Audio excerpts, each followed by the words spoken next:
Maayong adlaw mga ka-co-op ug welcome sa tuwang Lamak TV documentary series featuring our Kugi nominees for the year 2026.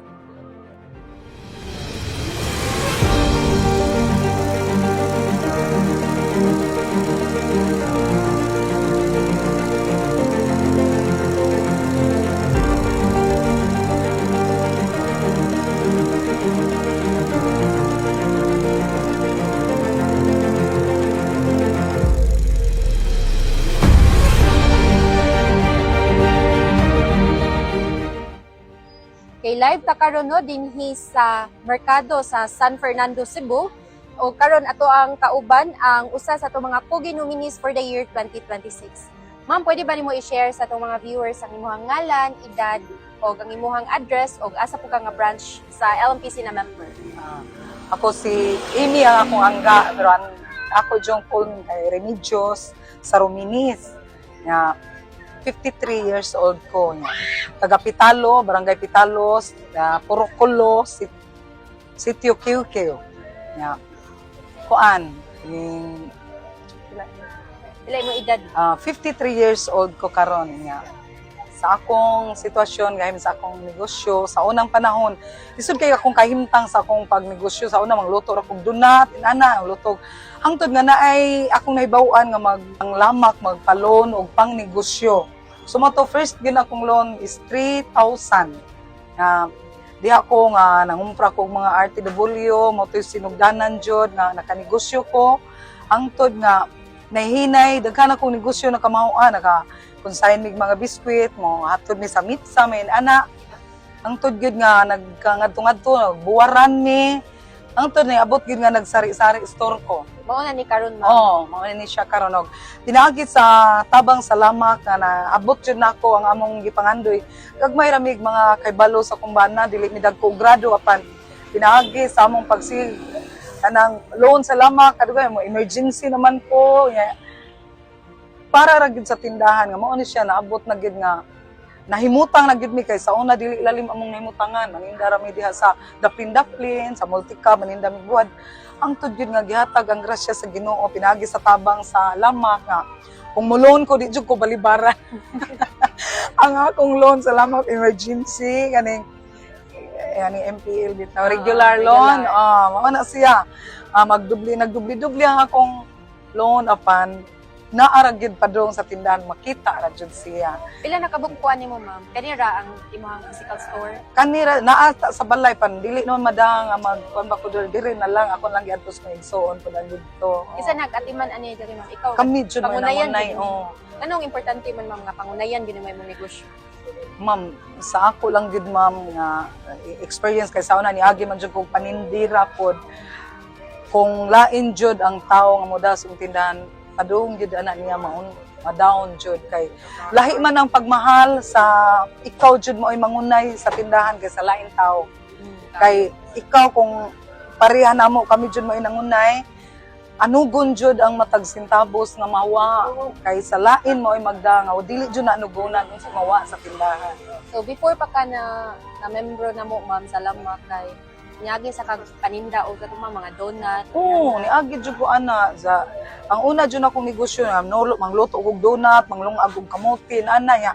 Diha nga naa na to dito sa Pitalo dapit sa ubos sa Paho, bungtod man na mo may niingon nga adto ta sa ilahang pipin panahon pa to nila ni Ma'am Gingging magpalon ang lamak para negosyo. Mao na to nagsugod nga 3K dako gyud ng 3K 2006 dako kay ng 3,000 dako kay na sa una. Ito nangumpra dayon ko RTW ay suroy pautang nga. Aga nang pautang dako mga ginansya na.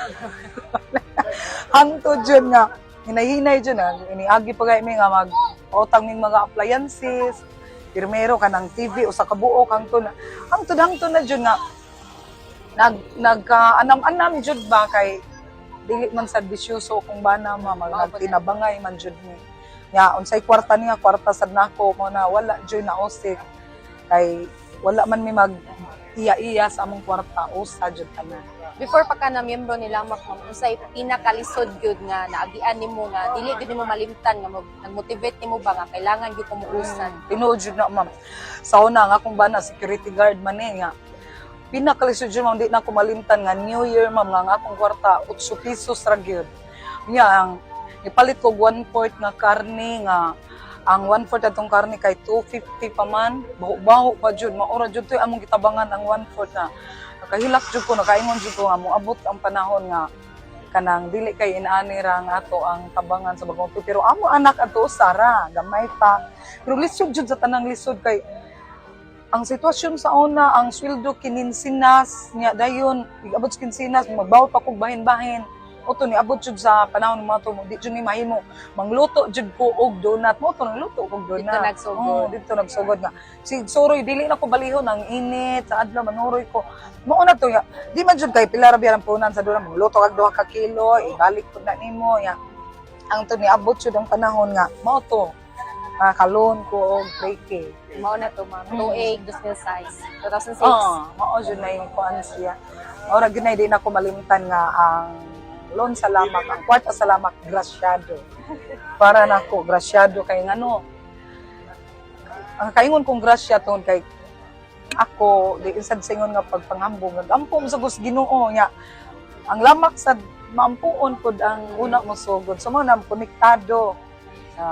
Mga ira sa Gus Ginoo nga makabayad ra sa jud ko. Wa jud ko'y potol gikan ato ngayon. Di ako nakapakasal sa akong anak, di ako nakapaeskwela, di ako nakapabalay sa akong anak. Kay kanang di naman ko balibaran pumuloon ko kay ang kaloy sa Ginoo kabayad man jud ko, wala man gyud ko na nga. Panahon ra sa pandemic nabakti ang akong record kay nahunong man ko sa negosyo adto. Itong pandemic, pero i-consider man mi ato nga mga panahon. Maura jud tay nakabati. Sanay kalamidad o mga inana. Maura jud tay nakabati sa akong record ang pandemic. Nga wa na ko kadabuan mo bayad kay nahunong makantin man to among negosyo adto. Nahunong man ang eskwelahan, pila ka tuig way eskwelahan. Ako sang gibuhat ato nang luto sa binangkal adto, di man ko mahimutang. Pagka-pandemic, wala namin nagkantin, pero binangkal o banana chip, amo sang ipanghatod sa mga tindahan dire. Padayon nagyapo income pan igo ra sa jud makakaon ibalik lahi man jud tong kantin kay daghang mga bata sa eskwelahan lahi gyud magbabuyan ni nana ba kanding mga hilig sa kog hayop-hayop god kay nagtubo man jud mi nga na jud ni baka kanding baboy nana mga oras jud na ma'am nga salamat pug dako salamat nga bisang uban moingon nga kanang palautang apan ang akong pagpangutang nakita gyud kani mga staka karon ang sugod jud nako ani pag abot na mo dire 150,000 ra gyud nya hinahinay jud ba naman ang palit bugas 2 ka sako 3 ka sako ang tud nga nadaghan-daghan jud sila aloy sa Ginoo. Nakita ginamoy mong kakugi ma'am no gikan sa atong pinakalisod nimo nga naagian sa una nga nag-New Year ka nga 8 pesos or gyud taon ang imong kwarta and then karon kay makita na to puno kayo imong tindahan. So sa success nga imong na dawat karon ma'am nakuha nimo nga success kinsa man imong gusto pasalamatan ano? Una jud ma'am no kanang sa mga ang ato jong si Ma'am Ellen gid no kay siya man jud usa man jud na siya nga nagdasig sad unsaon pagda ang kwarta salamat sa panahon sa kanang mag-assembly bitaw ako man jud ang timan-an ang iyang mga pagdasig nga unsaon ninyo pagda ang negosyo aron mulambo. Una jud akong pasalamatan si Ma'am Ellen gid kay siya man jud maoy head na kanang sana siya kaning general manager no siya gud kay nagtimaan man jud ko sa guide niya unsaon una sa mga manager sa mga staff sa office nga diin ko karon amon ko sa San Fernando na sa una bisan sa Karkar pa di man jud ko balibaran panahon nga mo emergency loan nagbalin-balin ka branch ma'am no sa una jud sa pinamungahan pa man jud ni pag 2006 adto jud mi dito magpakyaw mi og multicab kanang release na magpakyaw mi og multicab kay layo mi kay dito ang ton nga gibalhin na sa Karkar sa Karkar ang ako jung natiman-an nga mga manager sa Karkar nga di ra sa gyud silang balibad si Sir Elmer wala naman si Ma'am Flor og katong usap ko dayon dito sa Pikas tapod nga branch gibalhin na si Ma'am kanang Merlinda dayon pag diri pod kanisag karon si Ma'am Cleo buutan ra pod jud kaayo buutan jud kaya si Sir Kuan Sir Henry karon nga mudasig sad siya nako og si kaning Sir Harold panahon ni Sir Harold si Sir Harold pod usapod gito nga Sir Oy, pakuanan ako sir. Oy, murilo na ko sir kay kinahanglan ko kuan. Oh, sige, ato ako dito. Ana dayon. Walay daghang lapad. Oh, Sir Henry pud karon. Ma'am, pwede na kay kamulon anak ma'am kay ana. Usa kani mga staff jud karon nga nakatabang. Salamat jud kayo na una ni Ma'am Ellen sa staff sa kay ko kaila sa uban. Basta sa tanang staff salamat labi na sa among kolektor karon Sir Henry. Makadasig pud kayo naa jud kanuna yung suporta. Si Ma'am Cleo. Ang angga niya na. Okay, so, ug ninyo, salamat kay nagdasig po na. Ma'am, thank you kayo sa imong gigahin nga panahon na mo, ma'am, no? Bisan kabaw may busy kay ka ano na pinamali. Okay ra kayo. Ug mao kini ang mga istorya sa kalampusan o kalambuan sa mga miyembro sa Lamak Multipurpose Cooperative. Magkita-kita na pud kita sa sunod nga mga episodes dinhi sa atong Lamak TV documentary series featuring our Kugi nominees for the year 2026. Lamak MPC, Soar High!